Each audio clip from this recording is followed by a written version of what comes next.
It is so great seeing my next guest back in action. Finally going to be fighting April 16th, UFC Fight Night. He's got a new opponent. He's taking on Pat Sabatini. TJ Laramie back here on the program. TJ, how are you, sir? I'm great. How about yourself? Doing awesome, man. Like I said, it's been a long time coming. We haven't seen you in the octagon since August of 2020. You've had 3 different fights canceled. How difficult, just first off, has this last year and a half been with just, a variety of things making it so you can't fight in the cage? Honestly, I've never had like so many injuries leading up to fights in my whole career. Like I don't have like many pullouts or anything like that. If I've ever been injured, it's something I could work through. But I felt like in my first fight in the UFC there, I felt like maybe I did that to the point where maybe I shouldn't have, and it jeopardized the fight in ways, not to make that the reason the result is, but I felt like it definitely affected it. So, I took it a little bit more easy on some of those injuries. And then this next pullout here, it was like me and Melsick are 1-1 on pullouts against one another at this point. So now we got a new opponent, but it's kind of exciting because I've been training for Melsick for about 6 months now. So it's new and exciting to get a new opponent at this point. Yeah, is that fight cursed, do you think, you and Melsick? It seems like it's supposed to happen, a couple times, and now, once again, it's not happening.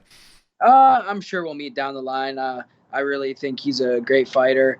I just think I'm a little bit better, and I feel that it's a great style matchup. So I'm sure I'll see him at some point. And, I always try and keep tabs on what you've been up to over the last little bit. I know for a while there, and even sort of now too, you've been kind of laying a bit low on social media. How much of a benefit has that been, not getting sucked into the vortex of the clout chasing and everything else, right? Honestly, the biggest thing between my last fight and this fight that I've worked on is just mental, dealing with people, understanding. I started a business in between this last fight and this fight. Own a small concrete company now. Nice. And it teaches you, like, little things like that teach you how to deal with people, how people are, so after it was pretty overwhelming at first when I got in the UFC. Not that I hadn't really been around that energy before, but it's on a different level. And I felt like coming out of Contender Series, I had a lot more, I would say, hype, I guess, a lot more notoriety around my name, being as young as I was, to only 22, and Canadian as well. It definitely took a toll on me, but I've gotten so much better at dealing with stuff like that now. None of it really bothers me. Even for this fight, even though I'm kind of laying low, I haven't completely deleted my social medias or anything. For the last training camp for Melsick there, I literally didn't have any social media except Facebook to like keep in contact with like my family and stuff leading up to the fight. So, but honestly, the best thing for me has been to just face a lot of these people head on and just talk shit back. You know what I mean? It doesn't really bother me as much as it did at this point. Yeah, and it's a maturity thing. And look, everyone gets it. I get it. But it's even worse because you go out there, you have a bad night, and then everyone wants to tell you that. Most people, when they go to work and they make a mistake, they don't have to deal with, critics outside of where they're working or whatever. Do you think it's just a combination of, a couple things? Number one, we haven't had like a really promising young Canadian fighter make it to the UFC. So there's people probably jealous of that. And then two, going back a few years back, that whole viral video with your ex-girlfriend, there's people who just want to see you not succeed because you have had this success. Is that kind of something you're discovering? Just people, trying to bring you down to their level? Honestly, there's so many different factors. Whatever is bothering someone in their own life to the point where this makes them happy. And the only thing is like majority of these people who talk the most shit are like troll accounts who don't even show their own face. Literally at this point, to me, I find it funny. It doesn't mean anything to me anymore. It used to like bring me down so much. And it's like you'd get like 100 good comments about something and you get a few bad comments, and the only thing you'd think about is the bad comments. But like I said, that stuff doesn't bother me at all anymore. And honestly, I haven't tried to think about why people do what they do, but the weirdest thing, fighters have it the worst though. Out of any professional sports league, we have it the worst. We only have the opportunity to show ourselves on one night so many times a year. We're in the riskiest business imaginable. And it's the only sport that an average person, for some reason, thinks they're born into being able to fight somebody at this level. Nobody watches LeBron James, who's a shit talker, sports fan, and legitimately is like, I would dunk on LeBron James. But there's some shit kickers out there that will watch a UFC fight and be like, I could beat that guy's ass. You know what I mean? It's like it's the weirdest thing ever. But like the more you think about it, I'm like, it doesn't really bother me anymore because it makes zero sense. Yeah, no, and you do get, I mean, some sports, you get some like, people who think like, oh, if I put time and effort in, I could make the NHL or be a football player. But you're right, with fighting, it's different because like we all have been in a fight or something, or, it's primal with us, right? So everyone just has that idea that they can do it. But anyways, forget about that. You talked about switch up in opponents, preparing 6 months for Melsick. How much of a change has it been in camp going from Melsick to Pat Sabatini? Okay, so interesting story about this. So for this Melsick training camp, obviously, I've had 2 training camps for him now. For this Melsick training camp, I was training with Gavin Tucker. Oh, cool. So it worked out because, unfortunately didn't work out for Gavin because he hurt his shoulder, not while we were training together. But I was planning on going back there. He was helping me for Melsick. I was helping him for Sabatini because the matchups were similar. I'm a similar style to Sabatini. He's a similar style to Melsick, southpaw kickboxer, orthodox wrestler. So I kind of know Sabatini already like the back of my hand. I was pretty much emulating him for Gavin. And so when they offered that matchup, I was like, oh, you know what? Yeah, of course. I know exactly who you're talking about. I've watched every single fight he's had just about. And I'm in. And honestly, this fight puts me in a better position after I win than a Melsick fight would. Because he's 3-0. I think Sabatini is probably close to breaking the top 15 at this point in the 145 division. He's not far off. So I definitely look to stop his little hype train going on there. And correct me if I'm wrong here. You and your coach sort of deal with the UFC, right? Like you don't have a manager. You sort of deal with them directly. So Reno would be my coach or my manager. Yeah, coach and manager, same thing with Kyle. I know, same thing. Yeah, I know that makes sense. Training camp, you mentioned, doing 2 separate camps. I know you've done a bit of training in Vegas as well. What does camp look like leading into this as far as where you're training, who you're getting to work with? Okay, so switching up me and Tucker were getting in tons of wall work for his fight with Sabatini and my fight with Melsick. So it worked out. I was in Halifax there for a couple weeks. I was planning on going back prior to Gavin hurting his arm.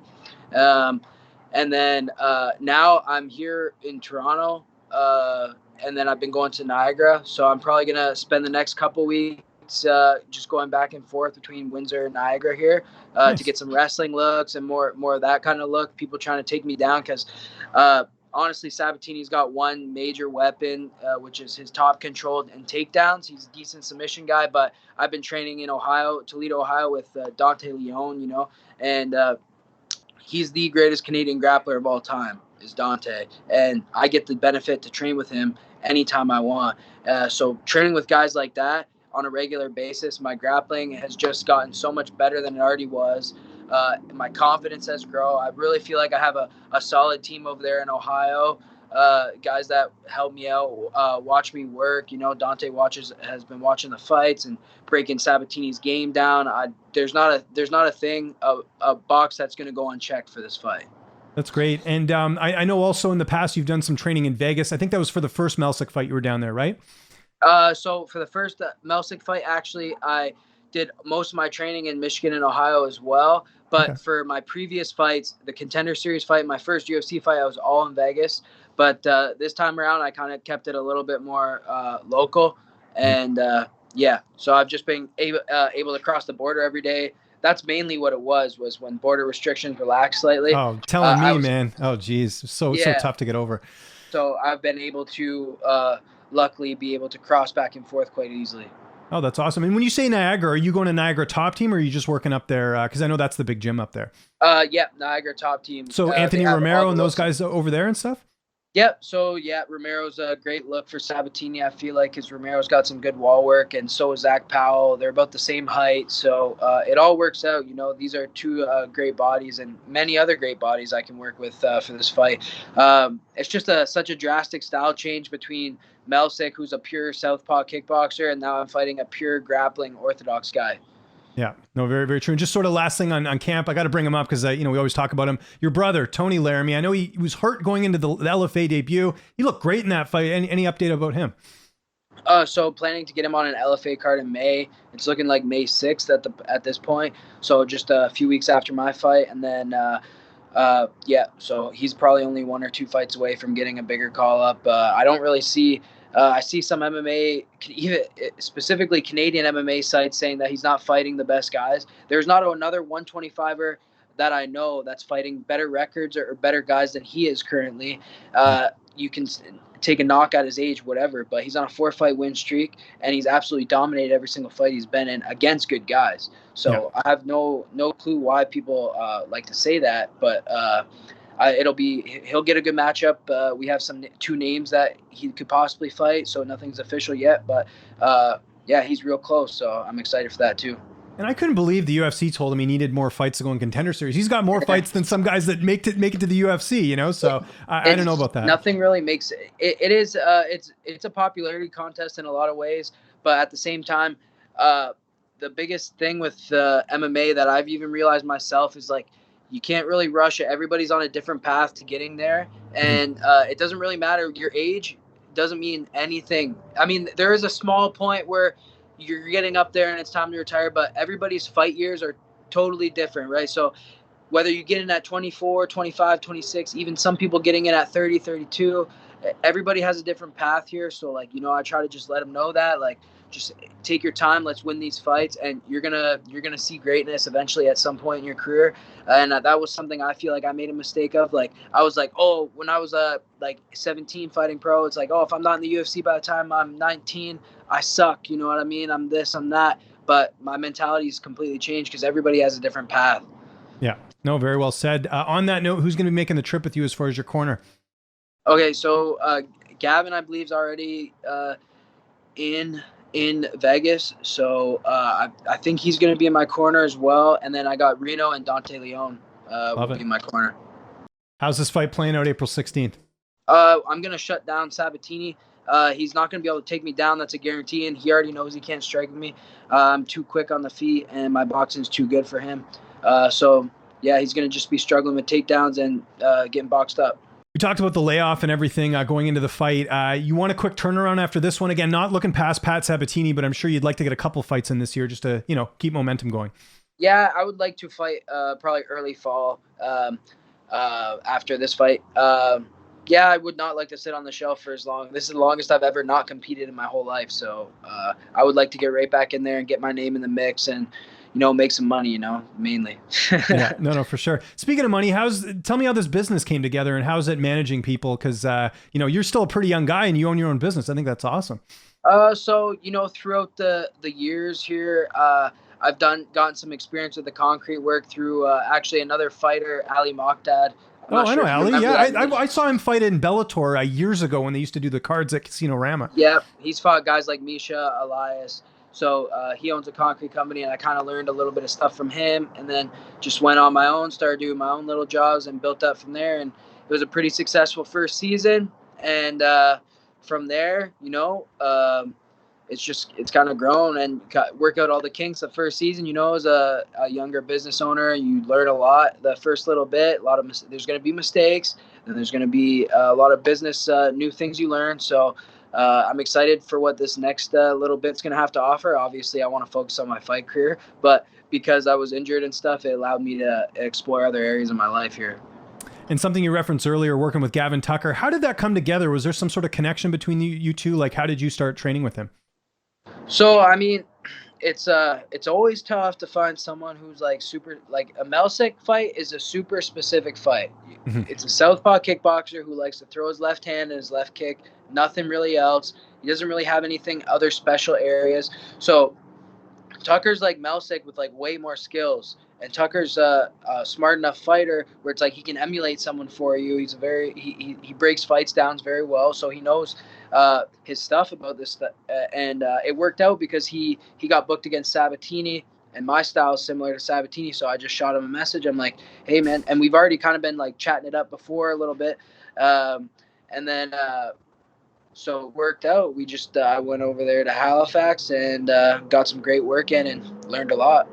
That's awesome. And last question. I know you're a busy guy. What's downtime looking like right now? You watching any other TV or video games? What have you been up to when you're getting that little bit of free time? I really play like tons of Call of Duty now. So that's pretty much all I do on my free time, especially because it keeps me like in a social atmosphere without really having to go out and do stuff. So socially, that's about all my life is at the moment is Call of Duty. Love it. TJ, good to see you back, man. UFC Fight Night, April 16th. Anyone you want to thank, any sponsors, any social media you want to plug? I'll give you the last word. Honestly, just want to thank everybody who's helped me train for this fight. Thank everybody over there in Halifax, Gavin Tucker for having me out. I want to thank Adamus Jiu-Jitsu in Toledo, Ohio, MTC, Tecumseh BJJ, Michigan Top Team, everybody who's really been helping me for this fight. You all know who you are. There's like so many people to name. It's really a team effort, and I'm excited to show my my new and improved skills on April 16th.